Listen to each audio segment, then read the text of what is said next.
So Season 1 of the Texas Rangers franchise has come to an end. As you can see by the calendar, we struggled a bit to end the year, which is more beneficial to us anyways, to try to get a better pick in next year's draft. So I'm not complaining about struggling, it is worth mentioning because we did go off in August, and then September wasn't really a great month for the Rangers. But if we take a look at the standings around the major leagues in the AL East, the Yankees ended up winning the division. They ended up pulling away quite a bit. The Jays and Rays were within like 2 to 3 games for most of the season, but the Yankees do end up winning 100 games and easily win the division by 13 games. The AL Central, the Twins actually won the division. Finally, someone who is not Cleveland. Cleveland is still in the postseason, though, and the White Sox were over 500, but just not enough for the playoffs. AL West, A's and Astros at the top. The A's win the division. Astros get in as the wild card. Rangers finish at 82 and 80 on the year, while the AL wildcard is the Jays and Angels missing out by 4 games, and the White Sox missing out by 5 games. Move things over to the National League side of things, and in the East Division, the Braves had a 6-game lead on the Phillies. They ended up winning. The Phillies do get in as the wild card, and the Marlins totally fell off. If you remember at the All-Star break, they were in contention for a playoff spot, but they completely fell off in the second half of the season, ended up 21 games out of first place and dead last in the NL. I think it was dead last in the NL East. Yes, it was. In the NL Central, the Brewers won the division with 0 competition, win 100 games. The Reds were in second at just 81 and 81. That did not change throughout most of the season. It was pretty much the Brewers division all year long. In the National League West, the Dodgers with an absurd year. As usual in this game, 113 wins, win the division. Padres ended up making it as a wild card team, while the Rockies totally shit the bed in the post-deadline part of the season. When we traded them, Juan Nicasio at the deadline, they were like a half game or like a game out of the wild card, and they did not finish anywhere near the wild card. So the Rockies just totally shit the bed after they made trades at the deadline, and the wild card, Nats missed out by 2 games. They will not have a chance to win back-to-back World Series. The Reds missed out by 4 games, and the Rockies all the way at 9 games out of the wild card. So if you take a look, there is the playoff bracket before any games are played. We will come back later on in the episode to see who won their respective games and who ended up winning the World Series.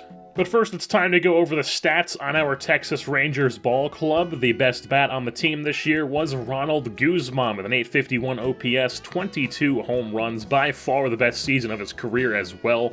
OPS was in the 720s the past 2 years, so definitely a huge improvement for our first baseman.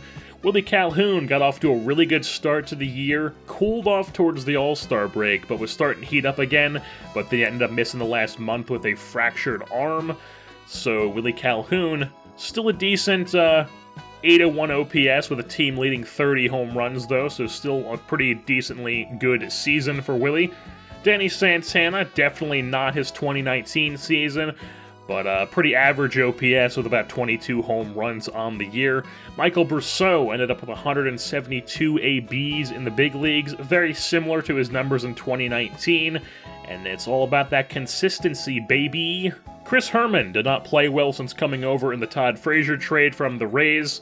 When we got him, it said he had 1 more year of team control on his deal, but that was actually how it stood when he had not played in the big leagues yet this season, and now that he has played in the big leagues, he does not actually have another year of team control, so he is actually going to be a free agent if we do not re-sign him, which we probably will not, because he was not impressive at all, and we can definitely get a better option to be a catching tandem with Sam Huff for next season. Also, Herman, I've had multiple people comment saying his name is not Herman. Each time it's been someone saying it's something completely different. One time one guy said it was one thing, one time a guy said it was a different thing. Neither of those things matched, and I've looked at the guy's baseball reference page. Does not say anything about his name not being Herman. I've watched multiple different highlights on this guy. Not one of them has a broadcaster not calling him Herman, so I don't know where these people are getting their information from, but there is just nothing I can find online anywhere about his name not being Chris Herman. Now moving on to Andy Ibanez, he cooled off a ton from when he came back from his injury. He went from, oh, this guy could be something for us, to, probably not even going to be back next season. So that's what Andy Ibanez is. Joey Gallo, just the worst season that he could possibly have. Not much more than that. Was just plain bad with the bat in 2020. Gonna need to have a big bounce back 2021 or else we will not be bringing him back long term. And it kills me to say that because Joey Gallo is one of my favorite players in the league. I was fully planning on building around him in this series, but I mean, if he just doesn't perform this game for whatever reason, then I'm just not going to bring him back. I'm not going to sign into a long-term deal because that would be the way that the Rangers would actually do things if he's not going to perform in-game. Shin-Soo Choo, definitely not a great season, what should be probably his final season, but we will always have that 9th-inning home run that he had off Trevor May. You can't take that away from us. Elvis Andrus, also not a great season. Elvis's time at shortstop with the Texas Rangers probably will not last too much longer because we have Bryce Turang, who was right there behind him at the shortstop position in AAA. If Elvis struggles in 2021, he might find himself as a very expensive bench player. I'm confident that Turang could put up a higher OPS and steal more bags because that's essentially what Elvis does at this point in his career. He's a base stealer because he knows how to time the jumps, not because he's actually fast at this point in his career. He led our team in stolen bases and even led our team in doubles, which goes to show you just how bad our offense was in 2020. Hunter Cole only had 80 ABs since coming up from AAA, but just no power in those ABs. The average and OBP stats weren't awful. It was just his slugging that was awful. Nick Solak, not good at all in the 336 ABs he got this year, a 624 OPS. Gonna need to be a lot better in 2021 for me to consider him a part of the long-term plan for this club. Isaiah Kiner-Falefa was just not good off the bench for us. He seems like he's one of those classic MLB The Show guys whose ratings are definitely not bad at all. He just never performs. Which is just like, I mean, I'm looking at you, MLB 16 A's franchise version of Mark Canha. Adolis Garcia. Now we are in the really, really garbage territory of bats for our team this year. 195 at-bats, sub-600 OPS. He will not be back next season. Rougned Odor, somehow even worse than Garcia, a 553 OPS, only 3 home runs. Already a player who's worse than people realize, and then he decided to have just like an astronomically bad season this year, and we have him getting paid through 2023. So he could end up being a part of, at some point, maybe like a swap for like a guy who's also struggling on a bad contract, or I might just end up DFAing him if he has another season like that. Because nobody's going to trade for him. I'm sure I could trade him, because in-game you can trade anybody for anything, essentially. But that's not realistic, and that's not what I do. So if Rougned Odor has another bad season, I will not look past DFAing him and just getting him off the team. Now on the pitching side of things, there was Lance Lynn, very solid season for the big man, 4.4 WAR, highest on the team, 3.36 ERA, 3.14 FIP, 199 strikeouts through 185 innings pitched. Absolutely nothing to complain about there. Hopefully he can replicate that next year as well. Kyle Gibson, absolutely pitiful start to the year for Gibson. Kind of amazing that he even managed to get his ERA down to where it is. I'm hoping that 2021 is much better since we have him for a couple more seasons. Jordan Lyles was also very impressive. Went into the year as the 5th starter. And you take those numbers from even a 3rd or 4th starter, let alone what should have been your worst starter on your rotation. But yeah, Jordan Lyles was definitely pretty solid. Colby Allard was impressive in the games that he pitched. Nothing spectacular, but definitely solid from the 21-year-old. Should see plenty more of him in 2021.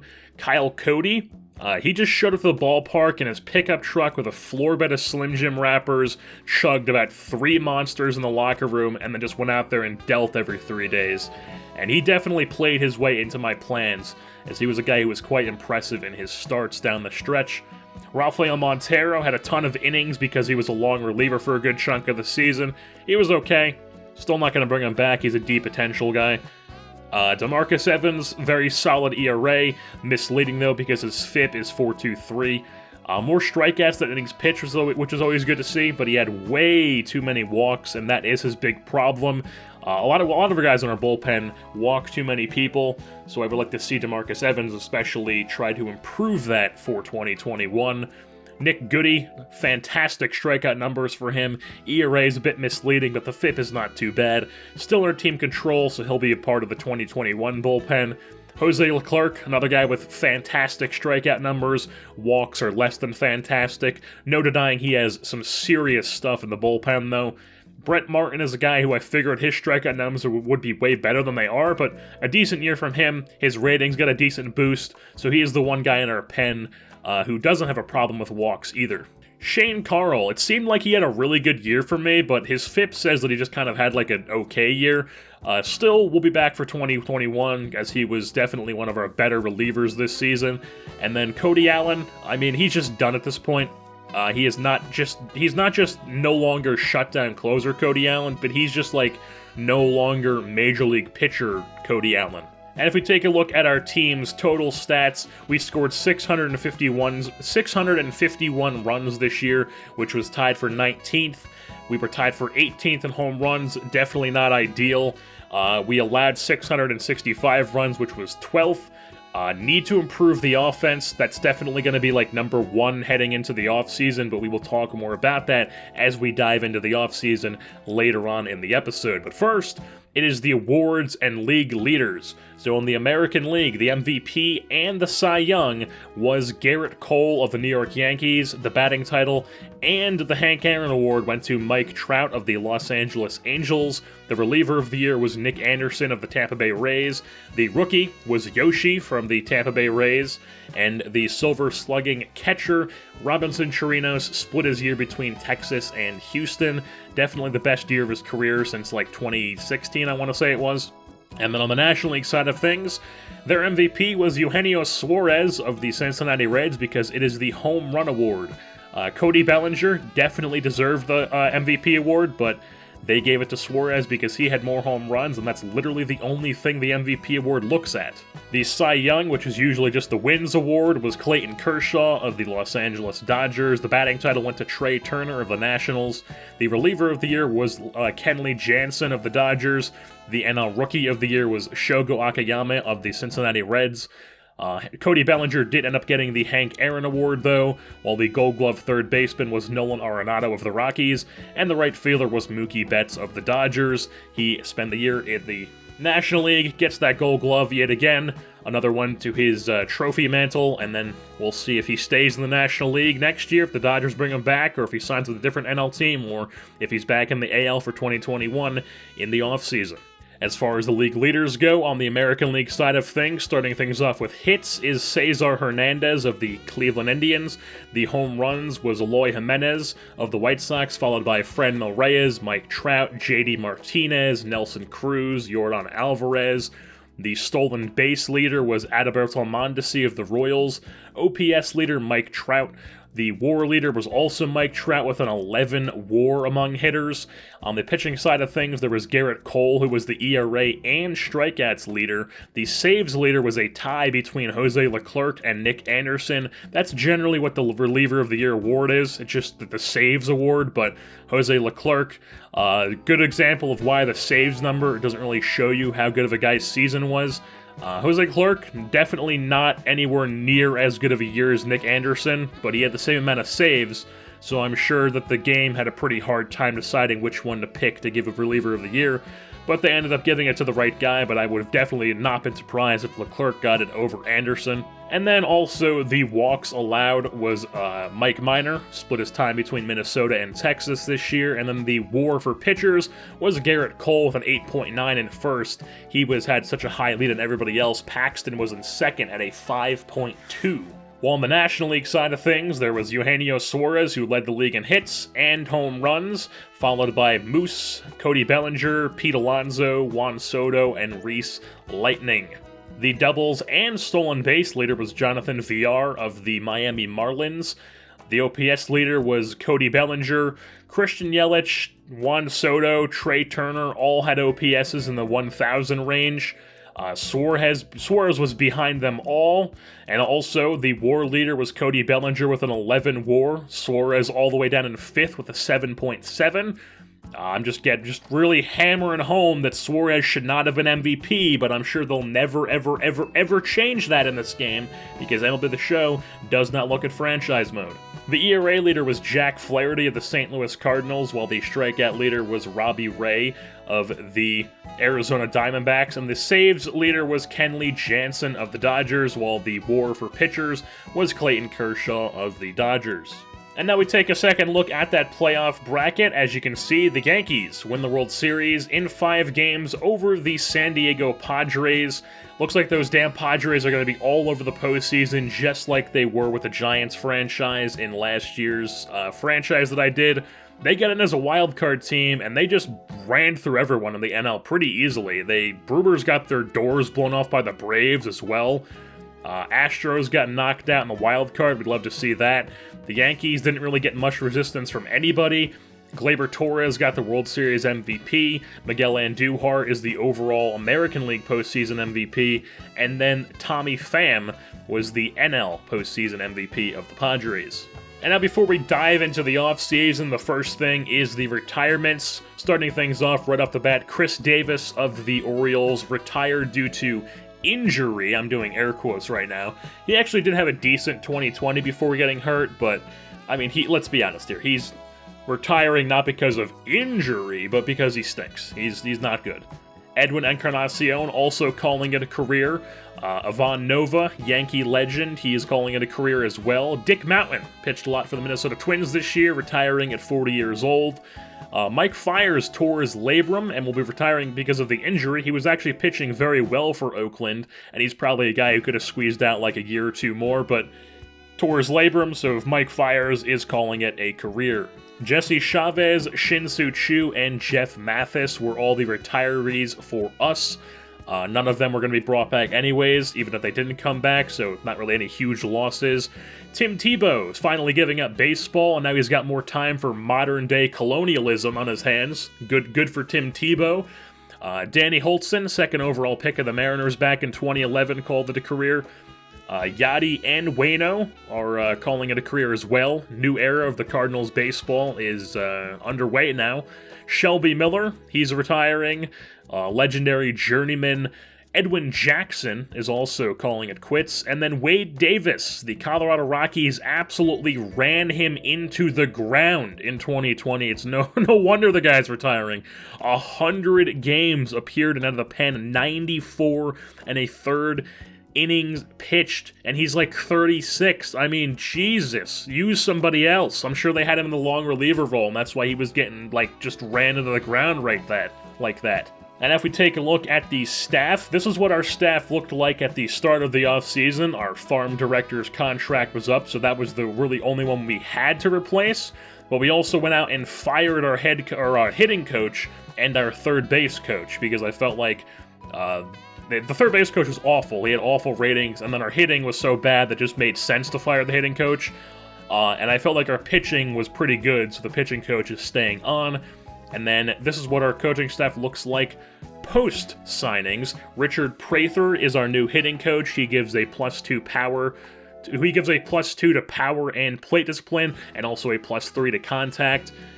New third base coach is Tommy Watkins. He was coaching in the Twin system forever. He was their first base coach in 2020, and he will now be our third base coach. And then our farm director is every Mets fan's favorite manager, Mickey Callaway. He will be handling our minor leagues. And now it's time to move on to the juicy part of the offseason video, the actual offseason. So the first thing we did was we re-signed all our guys. I'm not going to go here and go through every single player that we re-signed, obviously, because that would take forever. So the main guys, the 3 main ones that I wanted to go over that we gave multiple year deals to. Ronald Guzman, he is making $2.5 million over 3 years for us. Willie Calhoun, we brought him back on a 4-year, $10 million over those 4 years deal. He will be our full-time DH now that Chu is gone. Also, do not worry, he had an option was not used. You can see he's currently in the Nashville Sounds jersey. I do not know why the game automatically put him in AAA when the season ended, but luckily it did not use an option for him. But he was, for whatever reason on this screen, he was wearing a Sounds jersey. Do not worry, he's not going to be on the Sounds. It did not use a option, like I keep saying. And then we also re-signed Brett Martin to a 3-year, $3.6 million deal over those 3 years. And as far as guys who were not brought back, once again, I'm not going to go through every single player we did and didn't sign. If they're a prospect, they're back.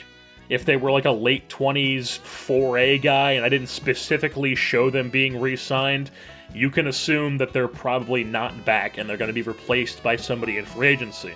So before we actually hop into the free agency part, let's go over what the plan was for free agency. So the idea for 2021 is to possibly compete for a wildcard spot, but it's more about transitioning to the young guys over the next 1 to 2 seasons.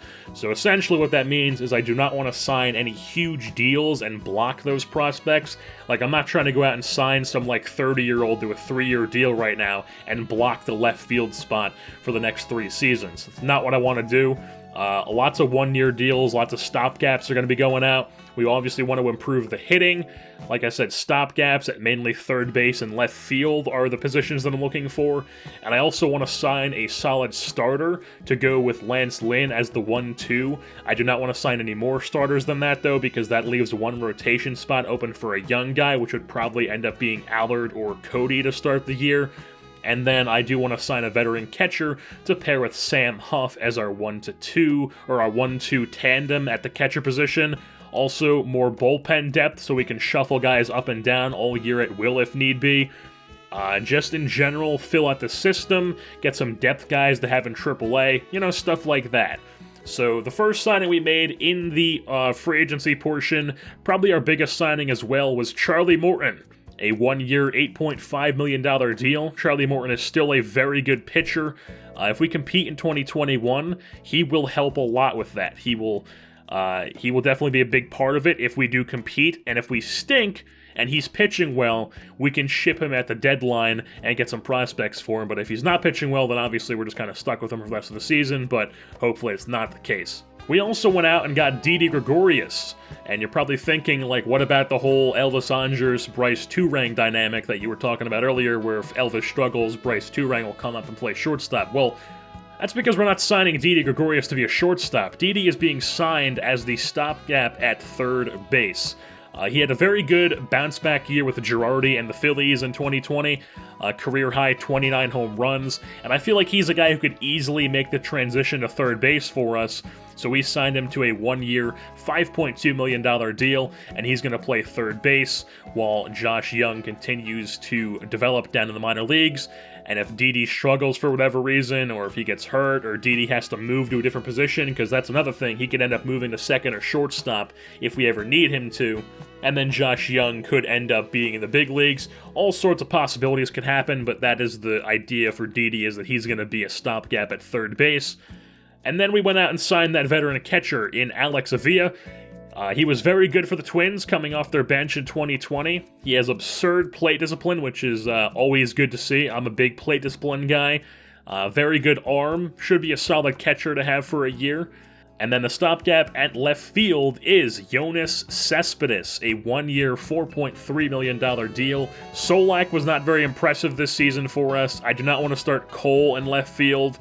Santana's probably going to be more of like a guy who plays a different position every day in 2021, rather than being like he's going to play right field every day.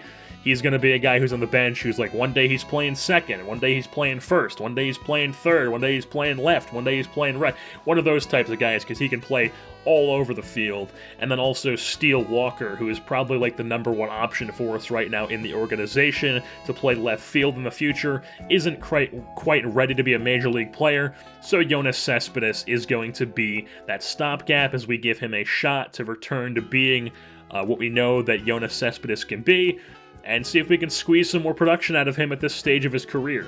And now I wasn't really planning on signing like a youngish center fielder, but Albert Almora Jr. was available, so I figured, hey, let's give him a shot. Albert Almora Jr., the Cubs did not bring him back. He hasn't really panned out for them. I figured I would sign him to a 1-year deal to see if he can figure it out with us.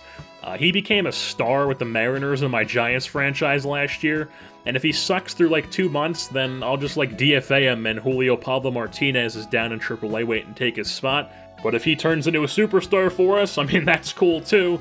But like I said, we have that backup plan of Julio Pablo Martinez in AAA. And as far as the bullpen guys we brought on, nobody too special. We didn't go out and sign some big name in the bullpen. Just a bunch of guys who should be able to be serviceable at the major league level. First one being Kelvin Herrera, former Royals closer, had a rough time with the White Sox in 2019, I think it was, and then just didn't pitch at all in 2020. Brandon Brennan, former Seattle Mariner. Arodys Vizcaíno, solid setup guy throughout his career. Trevor Rosenthal, I'm hoping he can find the strike zone with us. We also picked up Trevor Hildenberger in the Rule 5 draft. He had a one solid year with Minnesota in 27, and then just didn't really ever pan out any other year. He was with the Red Sox farm team, or the Red Sox organization in AAA in 2020. He was still on their team this year. Did not put him on the 40-man, so we decided to pick him up in the Rule 5 draft. But also in the Rule 5 draft, I ended up re-signing Sam Travis to a one-year deal. The plan was for him to be the AAA first baseman, but Cleveland took him in the Rule 5, so it doesn't really matter too much. Now we just need to get some depth options at first base, and it also allows Hunter Cole to play some first base if we need him to be as well. So now let's take a look at some of the depth signings that we made. We picked up Mark Payton, who was a total stud in college for the Texas Longhorns. He actually had a streak of reaching base in 101 consecutive games while he was at Texas. So the guy's a Texas legend, essentially, and we're bringing him back to the state of Texas as a depth outfielder. Solid hitting ratings, pretty fast, decent guy to have in the organization. Kyle Higashioka, the home run stroker, is brought on as the third catcher. He will be in AAA, and if we ever need a catcher to be called up, he would be the guy getting called up. Daniel Robertson was once a top prospect with the Tampa Bay Rays, never really worked out for them. Now he's going to be a depth guy who could play multiple positions for us. Extremely good discipline, which is obviously always good, and that is his main selling point, is that he is a guy who gets on base quite a lot. Garrett Hampson, very similar to Daniel Robertson in the fact that he was a top prospect at one point, but also hasn't really panned out. Hampson plays multiple positions and is extremely fast. We also went out and got Daniel Palka. I mean, this guy hits dingers. Not much more to say about him. He hits massive, massive home runs, and he's a left-handed bat, left-handed throw guy, and he's not a great defensive outfielder, so the plan for him is to be in AAA as a first baseman, have him get used to first base for a while, and then he might end up being a bench bat in the big leagues for us at some point. And that's pretty much all we did in free agency. I think there was a couple other guys that I signed to be depth pieces who I didn't really feel like were worth going over, and you'll see eventually in a minor league update video anyways. But as far as who other teams signed throughout the free agency period, the biggest one was Mookie Betts, went to the Chicago White Sox, who become possibly the coolest team in baseball now. He signed a 7-year deal, so they should be serious contenders in the AL Central. They've got a pretty stacked roster. And they also added Liam Hendriks to it he's added to their bullpen to a 3-year deal. So Liam Hendriks, the Australian, is now a member of the White Sox, while James Paxton goes to the Twins on a 1-year, $10 million deal. The Twins also pick up Trevor Bauer on a 5-year deal. Feel like that'd be a team he ended up going to. They've got all sorts of driveline connections, and Trevor Bauer is definitely a guy who has all sorts of driveline connections. Ken Giles, beef up their bullpen, goes to the Twins. I'd like to think they made the decision to strengthening up their bullpen right after Chu took Trevor May deep, but the Twins were definitely big spenders this year when it came to their pitching in the free agency period. While the New York Mets, who always seem to be active in free agency and MLB The Show, which is the total opposite of how they actually operate in real life, pick up Starling Marte, a 2-year deal. The Mets finally have themselves a legit center fielder. Colton Wong, St. Louis did not re-sign him, so he signs for 4 years with the New York Mets. So Jeff McNeil will be playing primarily a different position in 2021 because Colton Wong is an absolutely absurd second baseman, and you're obviously not going to play him anywhere else. Well, Corey Kluber ended up going to the Boston Red Sox on a 4-year deal. He'll be quite old by the end of that, so that'll be interesting to see how that plays out. And then our guy Jock Peterson lands with the Philadelphia Phillies on a 4-year deal. So if we end up playing the Phillies at some point, I'll probably have to show off a game of that, because Jock Peterson, that's my guy. George Springer, a 4-year deal with the Toronto Blue Jays. He is now the old man veteran on the Jays. I feel like that's actually a pretty good signing that makes sense on multiple fronts. So just, you know, a round of applause for the Blue Jays for not making a signing that makes you scratch your head and go like, what the hell is this? And then on your screen right now is the 2021 roster for the Texas Rangers. Just scrolling by your screen, decent amount of new faces on the team this year, and I'm feeling pretty confident that this roster is going to be a lot better than last season, especially with the pitching. Our rotation should look something like Lance Lynn, Charlie Morton, Jordan Lyles, Kyle Gibson, and then Kyle Cody will be the 5th to start the season. Allard's going to start the year in AAA. He could end up getting time in the bullpen this year, but if he will be the first guy who gets called up for an injury or if someone's struggling. Allard's that first guy who gets called up. And then in the bullpen, we have Jose Leclerc, Brett Martin, Shane Carl, DeMarcus Evans, Kelvin Herrera, Nick Goody, and Trevor Hildenberger. We're going to be doing a lot of shuffling of the bullpen this season, so guys will be moving up and down all year long. Really, it's like Leclerc, Martin, and I guess Carl and Hildenberger would be the only guys who stay there all year long, while guys who could be in AAA right now who will be a part of the shuffling will be like Clayton Andrews, the lefty we got from the Brewers, Brandon Brennan, Rodis Vizcaíno, Colby Allard, Trevor Rosenthal. And then if we take a look at the lineup versus right-handed pitching, it'll be Almora in center, Didi at third, DH Calhoun, right field Gallo, first base Guzman, left field Cespedes, catching Huff, second base Odor, shortstop is Elvis Andrus, and then against lefties it'd be center field Almora, second base Brousseau, DH Calhoun, right field Gallo, left field Cespedes, first base Santana, catching is Huff, third base Didi, shortstop Elvis Andrus. So obviously that's just kind of like what I'm thinking I'm going to roll with to start the year, but obviously will not stay that way all year long, as we will shuffle people around as people struggle, and I feel like I can mess with things a bit more. But that will wrap things up here for this edition of the Texas Rangers offseason. The next episode will be opening day versus the Astros, and then probably 2 other games as well, which I still need to record and edit, so I cannot tell you which ones those will be because I still need to play them. But that will wrap things up here for this episode. I've been your host, Jerseyborn, and I am saying, gaming in 2020!